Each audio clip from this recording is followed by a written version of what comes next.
Hello dear friends, welcome back to this channel again, and today we are starting our discussion on the origin of drama and plays. In the previous videos we were discussing the poets and the great works of the Elizabethan age, and now it is the time to move towards the plays and dramas of the same age. In English literature, we see the plays from the Elizabethan age, and before that we hardly had any composition related to them. But in ancient Greek literature, we see plays in dominance. And before getting into the history of these dramas, first we take these two words, drama and plays. Mostly they sound like a synonym of each other, and we use them in place of each other most of the time. And we hardly see any major or significant difference between them. But literally, if we see that the drama can be seen in the sense of theater and play can be seen in the sense of literary composition. Now look around on TV channels, you watch TV serials. They can be categorized as dramas, not the plays. But if you get a chance to go to any theater, a literary theater where there is a performance, that can be termed as play. And one significant difference we can see that in drama, that the audience watches everything and then they interpret the things according to what is shown to them. And in plays, mostly we see that the characters, they come on the stage and they interpret the ideas to the audience. And now we take the word drama. And this term originated in Greek culture, in Greek civilization. There is a word dran, D-R-A-N, and dran means action or I do. Action or I do. On this YouTube channel there is a playlist related to the European literature, and in that list I have talked about the Greek civilization, Roman civilization and old forms of the drama. Though till now there are not too many lessons in that list of European literature, but soon you will find there will be lots of lessons as well. Anyway, roughly you can make an idea that the Greek civilization we see from the 800 BC to 300 BC. Actually, this is the time when the Greek literature flourished, and during this period we see the giants of the Greek literature, the people like Socrates, Plato and Aristotle. And then we have the period of Roman civilization from the first 2 centuries of BC to the first 2-3 centuries of AD. And in that period we have the great literary scholars like Horace, Virgil and and Ovid among them. In Greek theater, the drama was a way to worship the god, their mythical god, and later it transformed into a ritual, and it was started to be performed on the festivals at grand level. And we have two important names of the god, of Greek gods actually. They are whom they honor on those rituals, and the names are Dionysus and Dionysia. Dionysus is also considered as the god of enjoyment, wine and leisure. And among the genres of these plays or these dramas, we had the categories of tragedy, comedy and satirical plays. And there were the three masters of a tragedy. We had the name Aeschylus, Sophocles and Euripides. And one master of the comedy was Aristophanes. After this we have the term chorus. Chorus as the people who sing in a group, they are called as chorus. But in reference to the theater, the people who are there to provide commentary on the happening on the stage, what is happening on the stage, and the people who are alongside the stage, they are standing and giving commentary on the action, They are termed as chorus. They do not perform anything, but they narrate the incidents or the events. And then in the Roman period that I talked about, in that we hardly have any uh, flourishment of the theater. And then in English literature, that is we are discussing, initially they were encouraged by the religious authority, especially by the church. Such plays were organized in the church or sometimes even in the streets to encourage the religious faith, and they were mostly based on the religious or mythical figures, and mostly they were performed by the town guilds.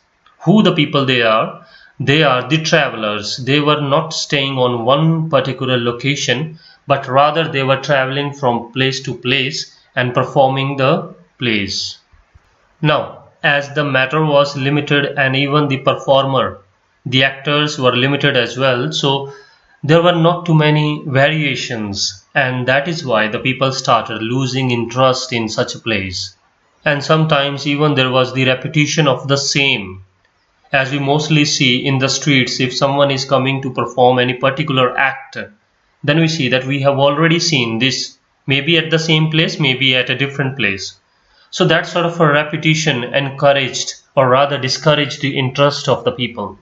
We can categorize these plays into three categories. The first is mystery plays, the plays which are directly taken from the Bible and from the Jesus Christ's life.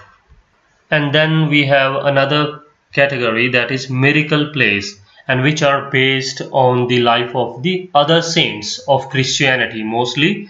And the first miracle play is considered Lucas de Sancta Catharina.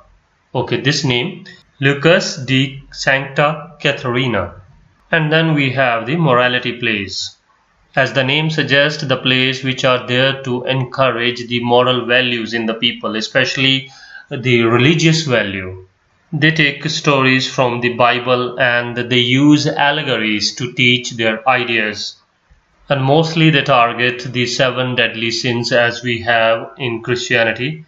So these are the three main categories. The mystery plays which are related to directly to the Bible and to the life of Jesus Christ, and miracle plays are related to the saints or the followers of the Jesus Christ.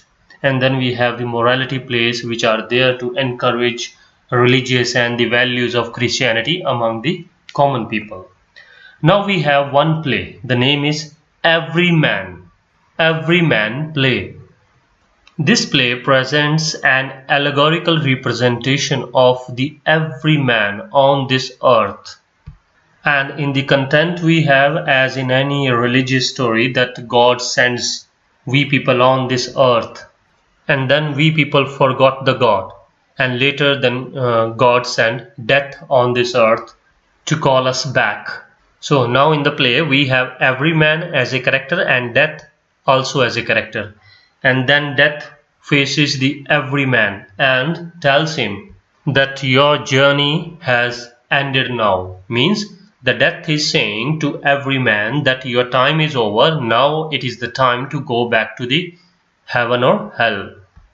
And then Everyman asks death that you should wait and till I ask someone else to also come with me, accompany me to the other world.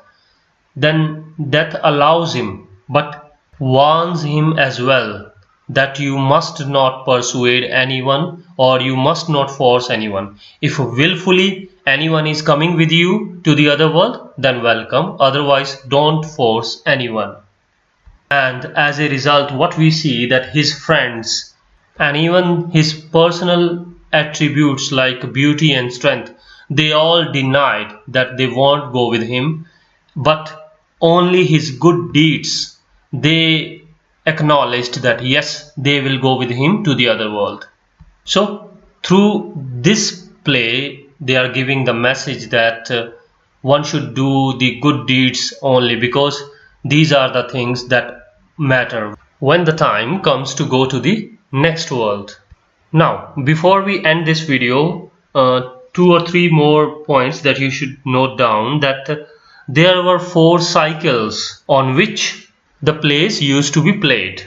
So actually these cycles were based on the 4 places. And which are those cycles? Chester cycle, York cycle, Coventry cycle, and Toyneley or Wakefield cycle. Actually these are the names of 4 places.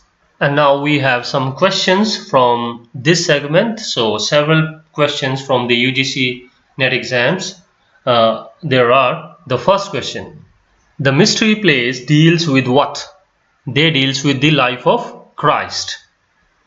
And the next question asks about the miracle plays. They are based on the lives of saints. So again remember, mystery plays related to the life of Jesus Christ, miracle plays related to the lives of saints, and morality plays are based on the virtues and moral values of the mankind. The next question is that earlier religious drama associated with so that is associated with 2 kinds of plays, that is miracle plays and morality plays. The next, secular influences on drama were.